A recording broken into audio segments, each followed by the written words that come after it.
ഞാൻ എഴുതിപ്പിക്കാറ് എങ്ങനെയാണെന്നറിയോ? ഒരു കാലി പേജ് എടുക്കുക, ആ കാലി പേജിൽ നടുവിൽ ഒരു കുറച്ച് വലിയൊരു വട്ടം വരയ്ക്കുക. എന്നിട്ട് things that I can control എന്നുള്ള വട്ടത്തിൻ്റെ ഉള്ളിൽ എഴുതണം, things that I can't control എന്നുള്ള വട്ടത്തിൻ്റെ പുറത്ത് എഴുതണം എന്ന് എഴുതുക. ഇത് നമ്മളൊന്ന് ഇത് എഴുതുവാനുള്ള വിവരം ഒരു മനുഷ്യനുണ്ടെങ്കിൽ ആ മനുഷ്യന് ഒരുവിധം കാര്യങ്ങൾ ഡീൽ ചെയ്യാൻ ജീവിതത്തിൽ പറ്റും എന്നുള്ളതാണ്.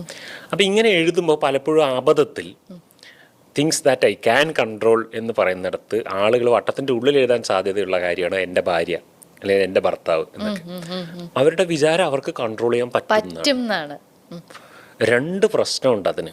ഒന്ന്, കൺട്രോൾ ചെയ്യാൻ പറ്റില്ല എന്നുള്ളത്. കാരണം നിങ്ങളെന്ന വ്യക്തിക്ക് ഒരു തലച്ചോറുള്ളതുപോലെ ആ വ്യക്തിക്ക് വേറൊരു തലച്ചോറുണ്ട്.